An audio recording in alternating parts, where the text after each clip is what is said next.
"You're done, Rick." Troy Brennan said it flat as day-old coffee right there in the Monday morning meeting. No build-up, no we need to talk conversation. Just looked across the conference table I'd helped pick out 12 years ago and dropped it like he was telling me the weather. "Today's your last day. We're making some changes." I was halfway through the quarterly infrastructure report when those words hit. 24 years at that company, and this is how it ends. Not in his office with the door closed, but in front of the whole senior team like I was some intern they were cutting loose. "My name's Rick Porter, I'm 51 years old, and I just spent nearly half my life building everything that company ran on. Started there when we had 30 employees and one server that sounded like a jet engine taking off. Now they had offices in 12 countries running on infrastructure I designed." Across the table, Tyler Brennan, Troy's nephew, all of 28 years old, leaned back in his chair wearing my security badge, my gold-trimmed clearance badge that took me 15 years to earn. Kid was grinning like he'd just won the lottery. "No hard feelings, Uncle Rick," Tyler said. "Company's got to stay competitive, you know? Fresh blood and all that." "Uncle Rick, the nerve on this kid." Troy kept talking, using all the corporate buzzwords I'd been hearing for months. Digital transformation, right-sizing, optimization for the future. Translation: we want to pay someone half your salary to do what you do. Here's what really got me. 3 days earlier, I'd skipped Katie's volleyball tournament, her first game as team captain, to handle a critical server migration over the weekend. Saved the company about $400,000 in potential downtime. That didn't even make it into my termination paperwork. The thing is, I saw this coming. Not the firing exactly, but the writing on the wall. Troy had been parading Tyler around for months, calling him our next generation infrastructure lead. The kid would sit in on technical meetings, nodding like he understood packet routing and database architecture, then ask questions that proved he had no clue what we were talking about. Last week, he'd suggested we could boost our cloud performance by upgrading to bigger hard drives. I'd spent 20 minutes explaining the difference between local storage and distributed systems. He still looked confused. But here's what Troy didn't know, what nobody in that room remembered. 15 years ago, I'd watched a competitor get destroyed when a disgruntled employee walked out with all their architectural knowledge and left them dead in the water. That's when I fought tooth and nail to get something written into my contract. Clause 22B, the Legacy Architecture Protection Protocol. Basically, if the original architect, me, got terminated without proper cause, I automatically got emergency revert access to all core systems for 90 days. It was meant to be a fail-safe against exactly this kind of corporate backstabbing. I looked around that conference room. Andy from Network Security, sitting there staring at his laptop. I'd trained him personally, spent months walking him through advanced routing protocols. Maria from Systems Integration. I taught her everything she knew about database architecture. Half the people in that room owed their careers to me. Not one of them said a word. Troy slid the termination packet across the table, his signature already on the last page. "We appreciate your service, Rick. Really. But it's time for some fresh perspectives." Fresh perspectives. From a kid who thought SSDs were super storage devices. So I stood up, collected the packet, and walked out. Didn't slam the door, didn't make a scene. Just walked out like it was any other Monday morning. Behind me, I could hear Tyler already talking about exciting new directions and innovative solutions. The math hit me before I even got to my office. Mortgage payment due in 2 weeks, $2,400. Katie's spring semester tuition due next month, $18,000. Health insurance expires in 30 days, and COBRA payments would run us about $1,200 a month. Our emergency fund might cover 6 months if we were careful, but at 51, in this job market, who was going to hire a guy like me? Last month, our neighbor Phil got laid off from his accounting firm after 22 years. He's been sending out resumes for 4 months without a single callback. "Too expensive," he told me over the fence. "They can hire 2 kids fresh out of college for what they were paying me." I spent the morning boxing up my office. 24 years fits into surprisingly few boxes. Katie's honor roll photo from sophomore year. Hand-drawn network diagrams I'd never digitized because my shorthand was faster than any documentation software. The coffee mug Susan gave me for my 10th anniversary at the company. Back when I thought I'd retire from this place. People walked past my door. Most pretended not to see me. Andy stopped by long enough to mumble, "Sorry, man," but didn't slow down. Nobody wanted to be seen talking to the guy who'd just been fired.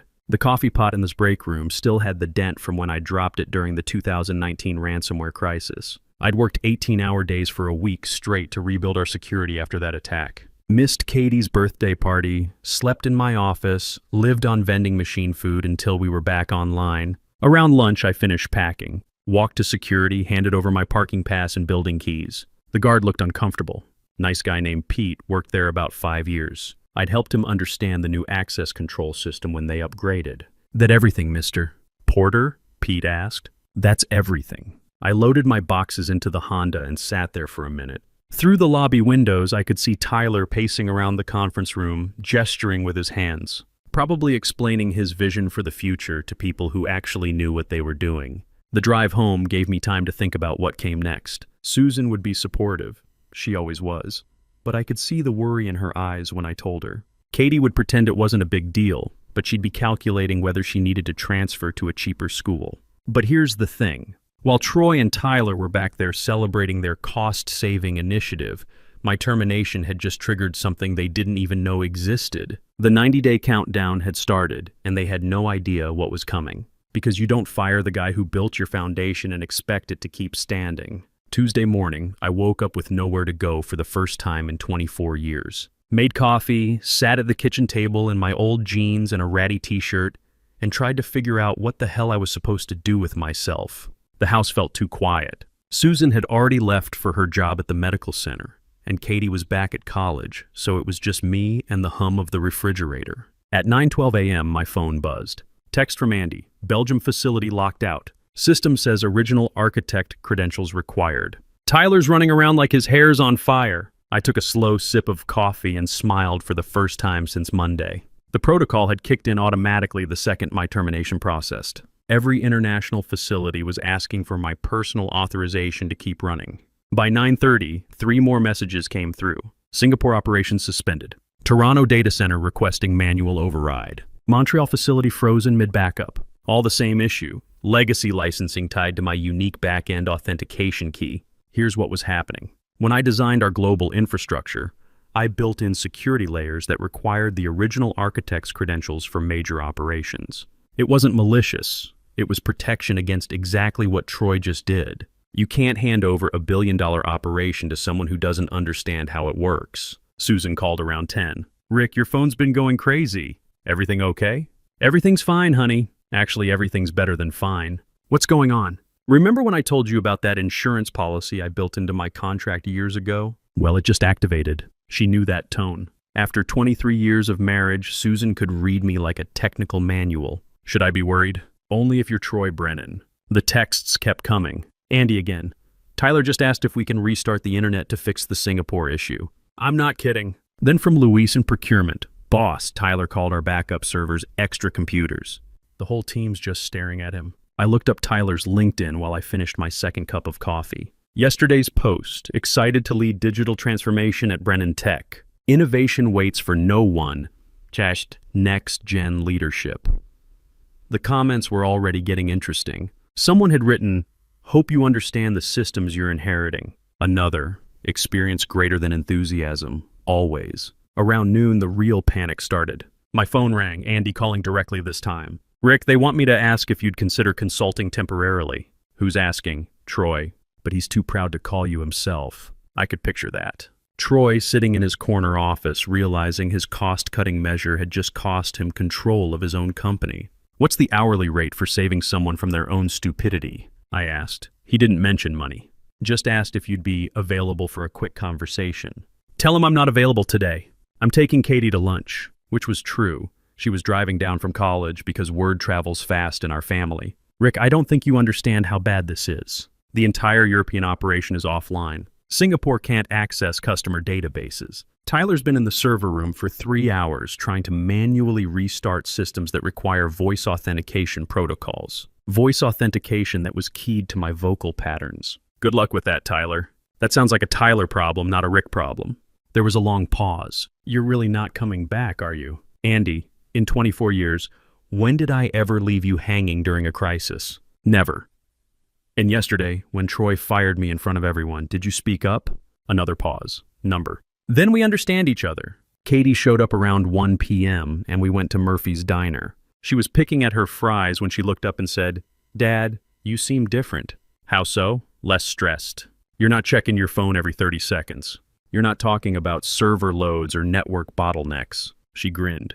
It's weird seeing you just sitting here. My phone was buzzing, though. While Katie told me about her computer science classes, I watched message after message pile up. Tyler had apparently locked himself out of the main system completely. Someone had seen him on security cameras in the server room, just standing there staring at error messages like they might change if he waited long enough. The best part was watching his LinkedIn presence crumble in real time. That morning's innovation waits for no one post was getting roasted by people who actually understood technology. Someone had screenshot his restart the internet comment and turned it into a meme. By the time we finished lunch, Tyler had made all his accounts private. Dad, Katie said, your phone's been buzzing for 10 minutes. Former workplace having some technical difficulties. You mean the place that fired you yesterday? That's the one. She laughed. Good. Maybe they'll learn not to fire the guy who built everything. That afternoon, Maria Santos called. The company lawyer, same woman who'd helped me draft Clause 22B 15 years ago. Rick, we need to discuss the contract provisions that seem to have activated. Which provisions? The ones transferring intellectual property ownership. Troy says he's never seen this language before. I almost laughed. Maria, you were in the room when we negotiated that clause. You helped write it. That was 15 years ago, Rick. I honestly didn't remember the details. Well, maybe you should review your files. 47 patents transferred to your name automatically yesterday. Our entire infrastructure design, security protocols, database architecture, everything. That stopped me cold. I knew about the patent transfer provision, but I'd never calculated the current value. How much are we talking about? The IP is valued at approximately $4 billion. I sat down hard in my kitchen chair. 1.4 billion? With a B, Rick? You still there? I'm here. The board is asking if there's any way to reverse this. Is there any way to reverse firing me without cause? That's not how this works. Then you have your answer. By evening, the scope of the problem was becoming clear. Andy sent me screenshots of internal emails. Troy had sent a company-wide memo. We are experiencing temporary integration challenges with some legacy infrastructure. The situation is manageable and will be resolved through normal IT protocols. Legacy infrastructure. The same systems handling 80% of their daily operations. Susan came home to find me on the couch, scrolling through news about their stock price. Down 22% in one day. How was your first day of unemployment? She asked. Educational. Turns out I'm worth more than we thought. I showed her the patent transfer notification on my phone. She read it twice. $1.4 billion, apparently, and they just gave this to you? They fired me without proper cause. According to the contract I signed 15 years ago, that automatically transfers ownership of all architectural IP back to the original creator. Susan was quiet for a long moment. Then she started laughing. Not the nervous laugh she'd been doing when we talked about money lately. A real deep laugh. Those complete idiots, she said. They actually gave away the company to save on your salary. Pretty much. So what happens tomorrow? I looked toward downtown, where Troy and Tyler were probably having the worst night of their careers. Tomorrow, we find out how long a company can run without its foundation. Wednesday morning brought the emergency board meeting I'd been expecting. Andy texted me at 7 a.m. Full board called in. 3 guys flew in overnight. Troy looks like he hasn't slept in 48 hours. I was having breakfast at Murphy's Diner, same place I'd been getting coffee before work for 10 years. Maureen, the waitress who knew everyone's order by heart, refilled my cup and asked, "You doing okay, Rick? Word is you're not at the office anymore." "I'm doing great, Maureen. Best week I've had in years, actually." She gave me that knowing look. Sometimes the best thing that can happen is getting away from people who don't appreciate what you do. Around 9 a.m., 3 things happened almost simultaneously. First, Maria Santos called again, sounding less like a lawyer and more like someone calling for help. Second, my phone started buzzing with notifications about news articles. Third, a guy in a suit walked into Murphy's and asked if I was Rick Porter. "Depends who's asking," I said. "Gerald Hutchins from Meridian Industries. We've been following your situation in the news." "Mind if I sit?" Meridian. They were Fortune 100, global infrastructure, the kind of company that doesn't send executives to diners unless something big is happening. "We're looking for someone to design our entire cloud architecture from the ground up," he said without any small talk. "Complete autonomy, unlimited budget, 5-year contract worth approximately $60 million. I nearly choked on my coffee. $60 million? Your reputation precedes you, Mr. Porter, especially after yesterday's news coverage. While Gerald explained Meridian's project, my phone kept buzzing. Maria had called 3 more times. Andy sent another update. Tyler just tried to fix the Singapore lockout by unplugging servers and plugging them back in. Security had to escort him out of the data center. I'll need to think about your offer, I told Gerald. Of course, but don't think too long. 3 other companies are trying to set up meetings with you this week. After he left, I finally called Maria back. Rick, thank God. The board is in full crisis mode. International partners are pulling contracts. Stock dropped another 18% overnight. We're facing regulatory investigations in 4 countries. That sounds stressful. Stop being cute, Rick. What's it going to take? For what? For you to fix this mess? I looked out the diner window at the building where I'd spent 24 years of my life. From here, it looked smaller somehow. Maria, I'm not fixing anything. This isn't a mess I made. The board is prepared to offer you whatever you want. Name your price. It's not about money anymore. Then what? Respect. Recognition that you can't just discard institutional knowledge because you want to cut costs. An acknowledgement that experience actually matters. Done. You'd have all of that. Too late. There was a long pause. Rick, we're talking about the complete collapse of a billion-dollar company. Thousands of jobs. People's livelihoods. Where was this concern for livelihoods when Troy decided to fire me to save on salary costs? That was different. No, Maria, that was exactly the same. One person's livelihood mattered less than the bottom line. Now suddenly everyone's livelihood matters because the bottom line is in trouble. What do you want, Rick? Really? I thought about it. What did I want? Troy gone, Tyler disappeared? A public apology? Or just to watch the whole thing burn down? I want them to understand that actions have consequences. That you can't build something over 2 decades and then hand it to your nephew because he's young and cheap. The board is prepared to remove Troy from his position. Good start, and Tyler's already been reassigned. To what? He's no longer with the company as of this morning. I finished my coffee and left Murphy's with more job offers than I'd had in my entire career. On the drive home, 3 more companies called. Real offers from people who'd read the news stories and wanted to know if I was available. The news coverage was something else. Tech veterans' quiet revolution in the Business Journal. When experience walks out the door in the financial press. The billion-dollar mistake on the front page of the local paper. My favorite quote was from a technology analyst. This is what happens when companies confuse cost-cutting with strategic thinking. You don't replace your foundation with cheaper materials and expect the building to stand. Katie called that afternoon. Dad, you're famous. Professor Williams spent half our systems architecture class talking about your case study. He called it the most elegant corporate revenge in tech history. It's not revenge, sweetheart.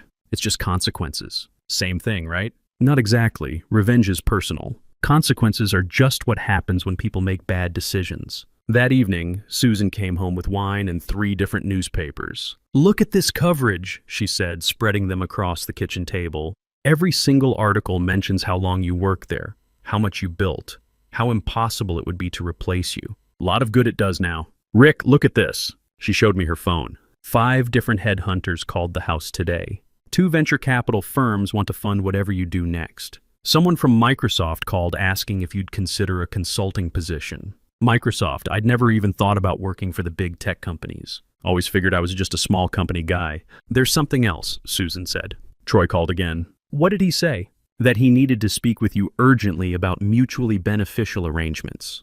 I told him you were busy. Doing what?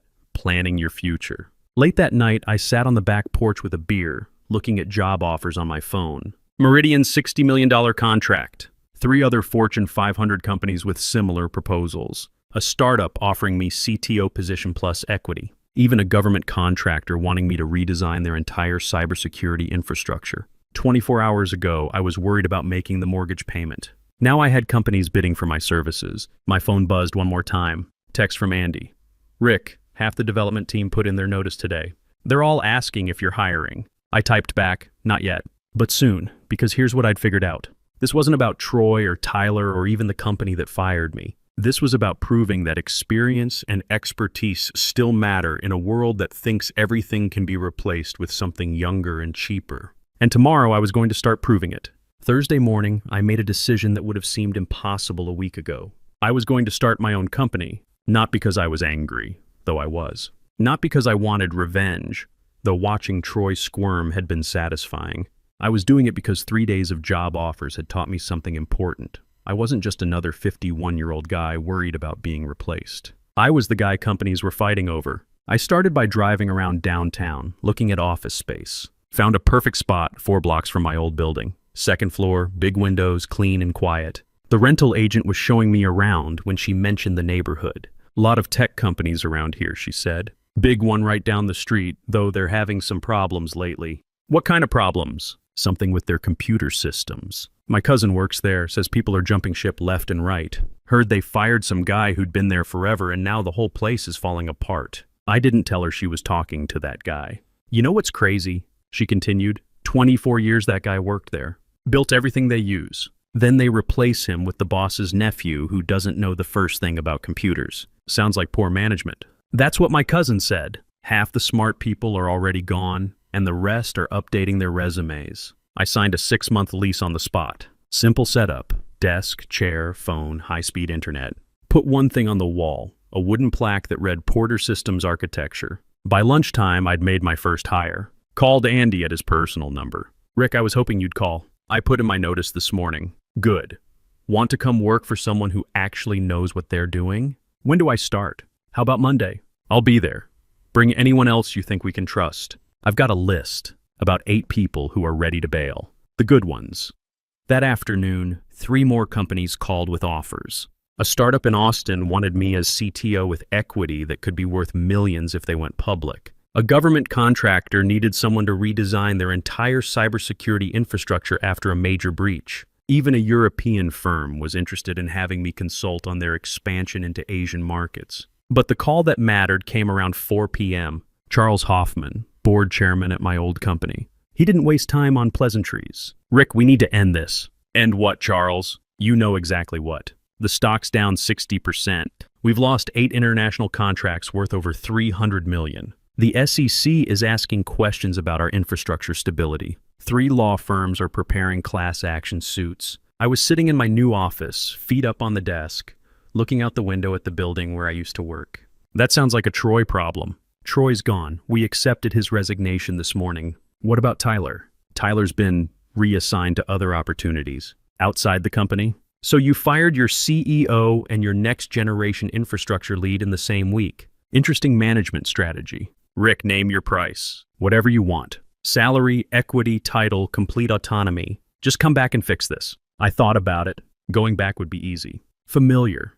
I could probably negotiate a package worth millions, fix their systems, be the hero who saved the company. Charles, I appreciate the offer, but I'm not interested in fixing your problem. Why not? Because it's not my problem anymore. You made that very clear on Monday. We made a mistake. You made a choice. There's a difference. What's it going to take, Rick? Nothing you can offer. I'm building something new. With what? You're one guy with an office. Today I'm one guy with an office. Next week I'll have a team. Next month I'll have clients. Next year I'll have what you used to have.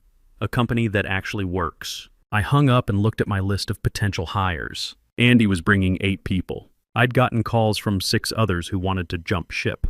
My old QA manager had reached out through LinkedIn. Even Maria from Systems Integration had sent a carefully worded message asking if I might have future opportunities available. Friday morning, I got a call that changed everything. Dr. Elizabeth Warren from Stanford's Computer Science Department. Mr. Porter, I've been following your story in the business press. I'm wondering if you'd consider a guest lecture position. My students are fascinated by your case, how someone can embed protective measures into infrastructure design. What would I be teaching? Real-world systems architecture. The kind of practical knowledge you don't get from textbooks. How to build systems that last. How to protect your work. How to handle corporate politics when you're the one who keeps everything running. A teaching position at Stanford. That hadn't been on my radar at all.